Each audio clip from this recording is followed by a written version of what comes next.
So you just said you need Botox, but you haven't gotten Botox in a Not while. in 2 years. Why? Because I had a terrible reaction. What happened? Terrible. It's very rare. You know this already, Yes, right? Yeah, I know. I don't know why. Like I'm a good person. Why did this happen to me? Because I will say, when people ask me, what is your number one go-to as a plastic surgeon for the aging process?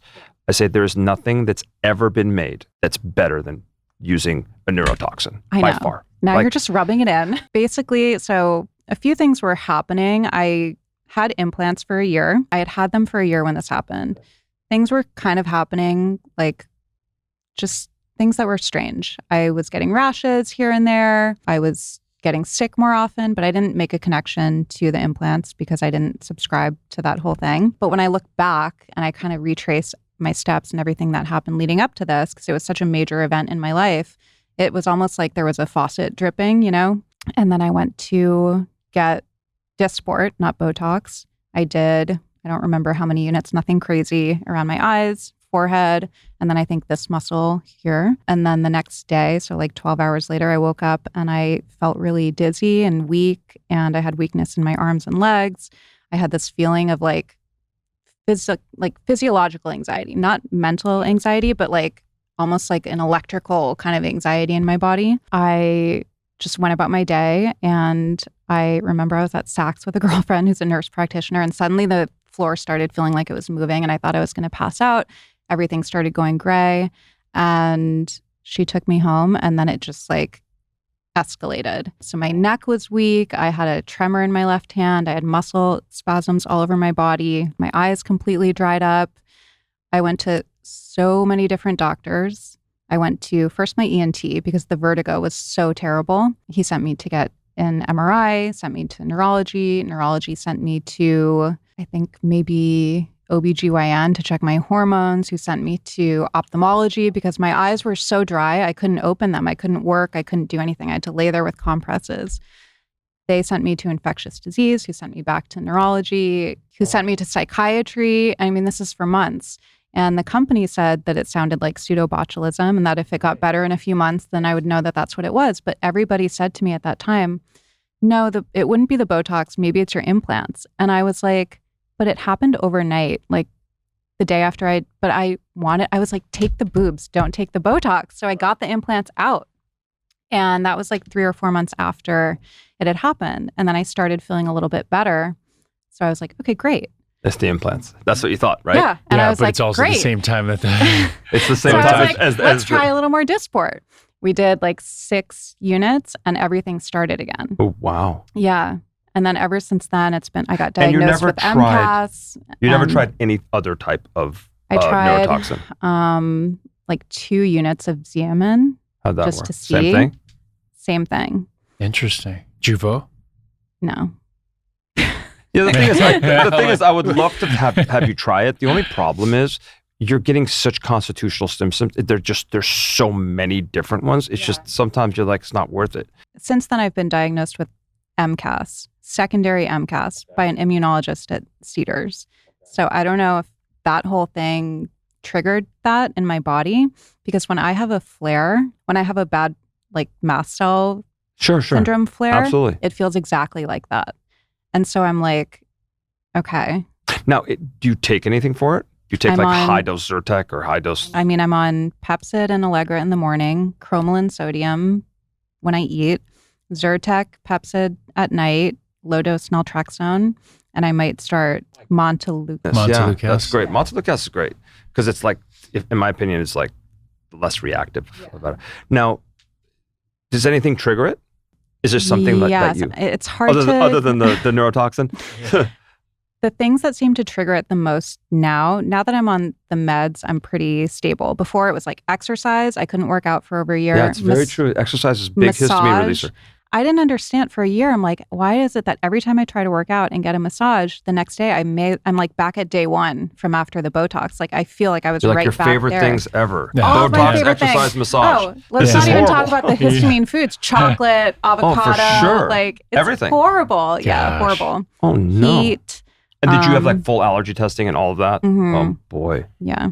You'd be perfect for a therapeutic plasma Yeah. exchange. So let's talk about that. Yeah. No, actually, that's a really good segue Yeah. into it because yeah. I think maybe there's a lot of immune complexes that are sitting in your plasma right now that are causing some of these problems. I mean, what do you think? Yeah. I mean, that's really what, not that this was designed for it, but that's usually what we treat now. I mean, any autoimmune condition, most autoimmune conditions, I'll say. But the idea behind therapeutic plasma exchange is that you filter your blood. It's like an oil change, and over decades, you have accumulated not only viral particles and all kinds of toxins, but you have antibody and immune complexes that are untoward and you would love to get rid of. And we try keeping them at bay with medicines. Well, this is, probably one of the most sophisticated machines on the planet, but you sit there for 2 hours and you have 2 IVs. One, your full blood volume goes out into the machine, goes through this filtration process, and then it pulls your plasma off. Now, your plasma is about 55% of your blood volume. It removes all of that plasma and then replaces it with a clean, fresh protein called albumin. Your body makes albumin, but imagine you have a complete reset in that part of your immune system. And then not only did we replace it, but all your red and white blood cells go back into your body. So there's no real fluid shifts or anything like that. It's not, you don't notice, but now all of a sudden your brain fog clears a little bit. People who are on immune medications or have autoantibodies, we see, this has been proven that these have been eliminated. Now, depending on the immune condition, how long does it take for it to come back? It differs in everybody. But even to keep that load low, because your body's in a chronic, inflammatory state, is beneficial, right? And so, we both done it. I saw you did it recently. I just did it, and I have to tell you, it's interesting because I'm a skeptic to a lot of things because I'm always just like, as an allopathic physician that's been taught that you make a diagnosis, you treat it always with medicine, right? It's never lifestyle modifications. Or I love the fact that removing something can make you feel better, which is awesome, right? Because again, our theory of longevity and how to treat it is a little different. There's 3 steps, but removing offending agents I think are great. But imagine if you just sit there for 2 hours, get this treatment done. I give blood a lot because I've got something called hemochromatosis. My iron levels are very high. So I have to go and donate blood. Iron so Man. To me, they call me Iron Man. So it doesn't bother me to sit there. This was so easy and it was so lovely. And I got to tell you, I felt really good. I felt like there was a weight taken off of me.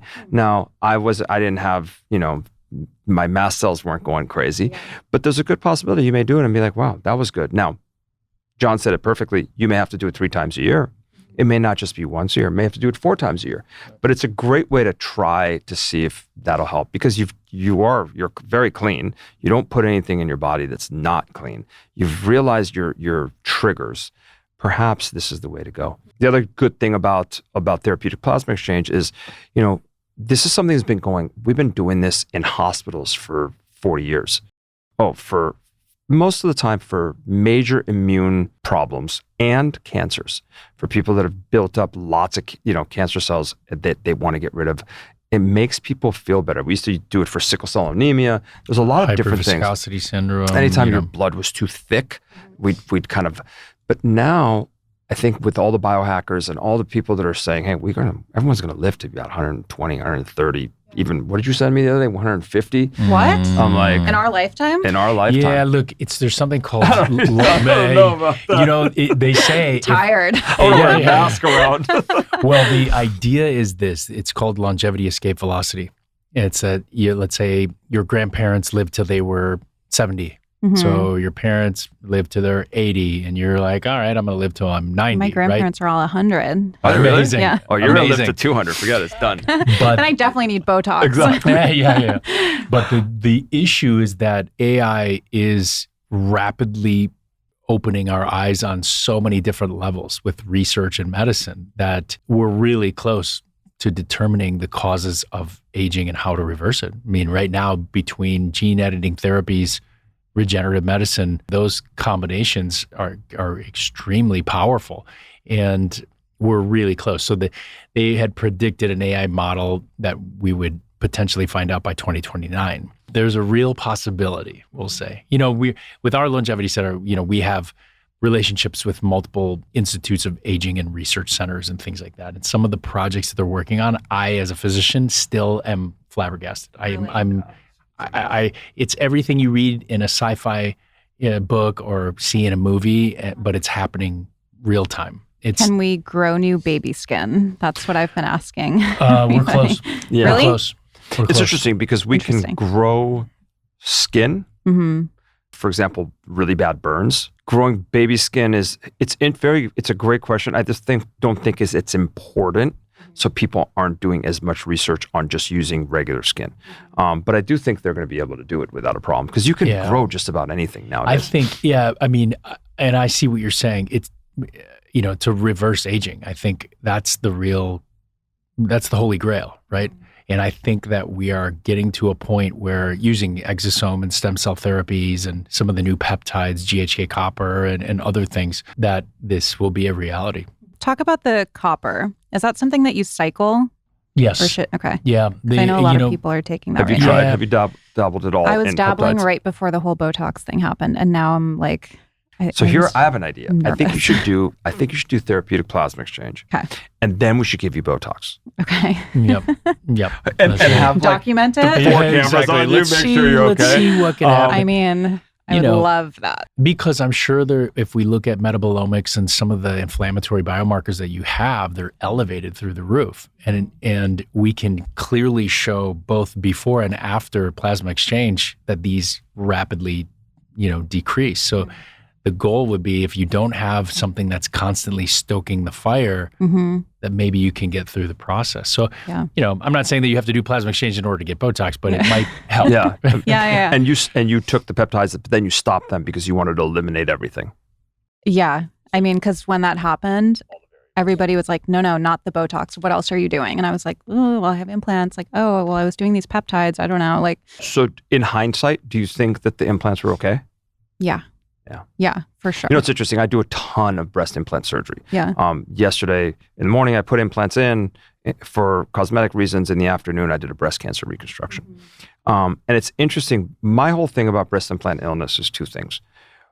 One is, what's the average? This is a very interesting thing. What's the average age of breast augmentation for women? It's about 28, 29 years old. How long does it take for breast implant illness to pop up? Normally they say anywhere between 12 and 15 years, about 12 years. Mm-hmm. Puts you right at around your mid-40s. Bam, There you go. Yeah. And that's it. All of the symptoms that we get, which is fatigue, hair loss, dry skin, just that. And it all falls into that same category. And it's sad because if you take those number of people that have breast implant illness, it's very rare to have it after breast cancer reconstruction.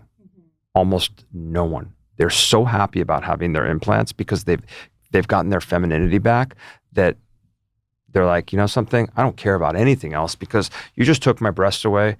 I went through cancer. I'm reconstructed. I feel so much better about myself. And you never hear about it. So I've been somebody who says, listen, I don't think it's a thing. All the studies don't show it is. But if it's something that'll make you feel better psychologically, then you should have your implants taken out. Having gone through what I went through and everybody was like, no, it's impossible. And I'm like, but it happened to me. Like, I know how frustrating that can be. And I know some people who've taken their implants out and they feel better. But I think it's also kind of interesting that, you don't necessarily see it happening in other cultures either. And there are other cultures that, they have a lot of breast implants. And I don't know. I've always found that Go to Brazil and no one's got breast implant illness. Yeah. I mean, it's crazy. I mean, it really is. They've got breast implants, butt implants. They've got implants everywhere. Right. Yeah. And it's like kind of a privilege thing. Right. As well. Like It's people can focus on it. I agree. Yeah. Back to the peptides. Yeah. What peptides were you doing? I was doing GHK. Is that the copper? GHK copper. BPC. Okay. Mm-hmm. And that was it. Yeah, I mean, look, those are, the BPC is great for, a reduction in inflammation. I mean, we use it for, joint injuries and wounds and things like that all the time. So I think that's a great peptide. It is the most studied peptide. So there's plenty of human data showing that it works and is beneficial. And just some of the new data coming out with copper and what it does for skin is phenomenal. So that's why, even skincare lines, we have, a serum even in our own that, help boost that in the skin. So I think those are great ones.